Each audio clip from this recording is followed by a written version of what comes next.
listen to the Mid-Ohio Rock Show. Yes.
Well, it might be high, it might be low, might go fast.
Mid-Ohio Rock Show. Welcome, everybody. I'm Tommy Barnes with a Fox. And I'm Ronnie Hughes. I just shaved my head. Ronnie Hughes from Stranglehold? That'd be me, yeah. So what?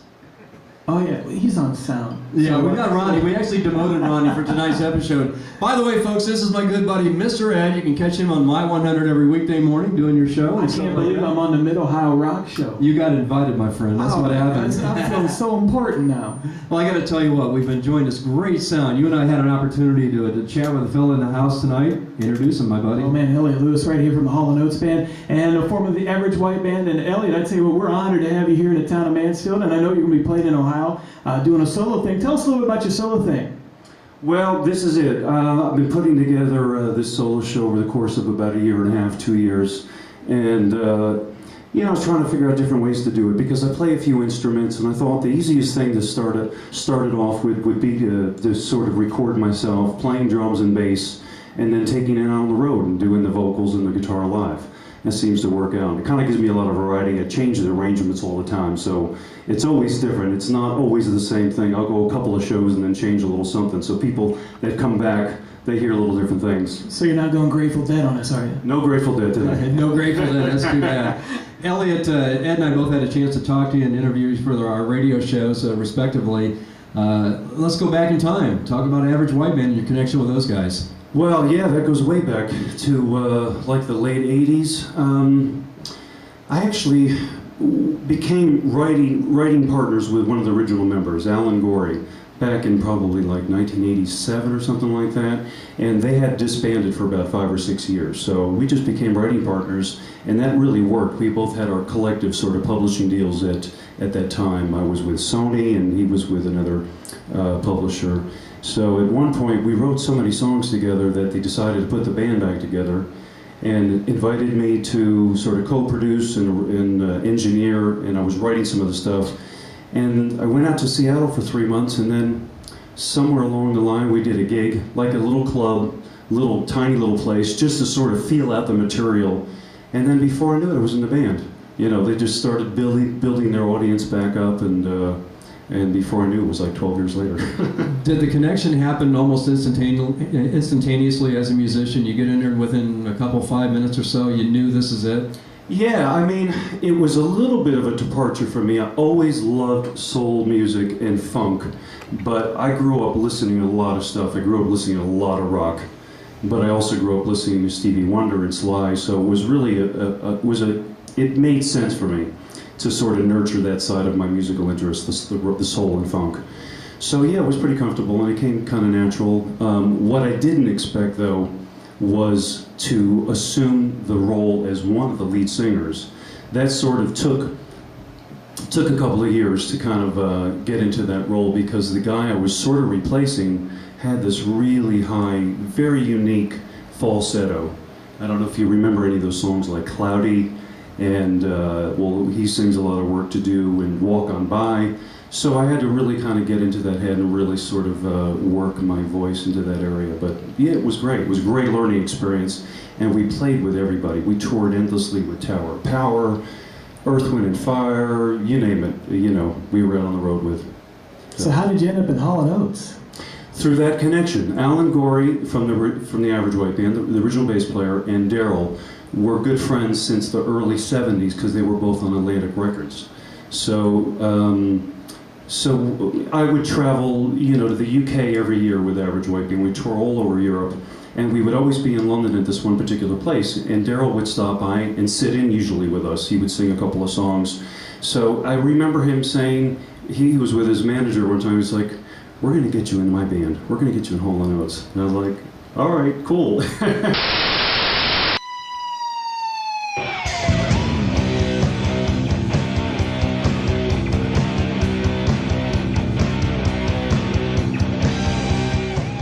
Welcome to Ronnie's Rock Ball, where I'm going to take you inside the ball and show you one of my most prized possessions.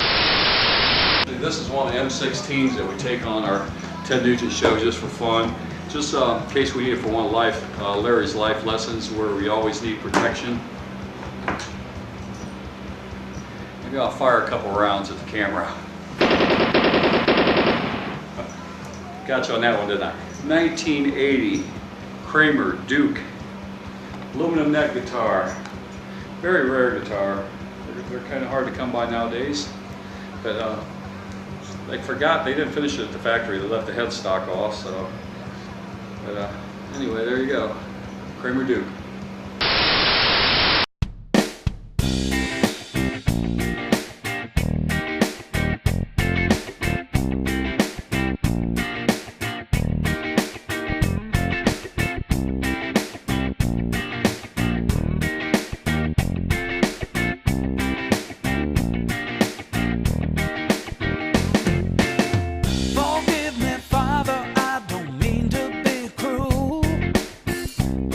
Just got to be free.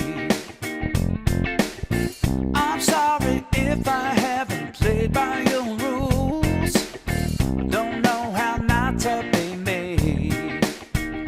I wanna keep on pushing higher, walk through rings of fire. I don't wanna let nothing hold me down, 'cause everybody gets just one chance to wanna hear that I can. I'm not gonna stop till it's over, 'cause that's just the way I live. You get back what you give. You get back what you give.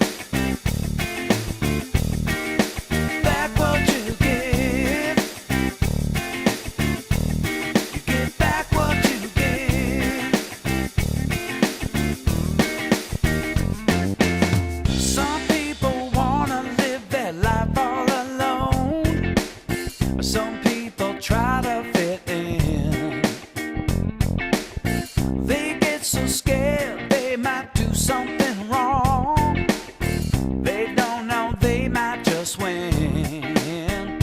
They get caught up in their own mind, wasting all their good times. See things the way that they want to see. I just keep my mind wide open, live my life just hoping. I'm not gonna stop till it's over, 'cause that's just the way I live. You get back what you give. You get back what you give.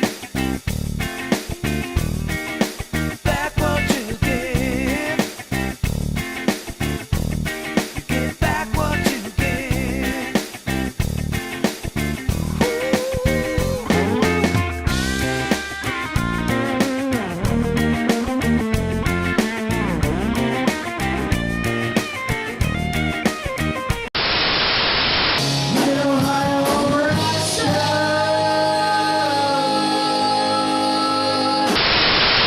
Well, you know what I think at this point, Ed, we've talked long enough. I'd like to hear more of Eliot Lewis, wouldn't you? I think so. I think the guy we just did an original. I think he should do. Let's see what we're gonna force you to do. How about we go back in time and do one with the Average White Band? Cool. I'd You love gonna to. sing this one?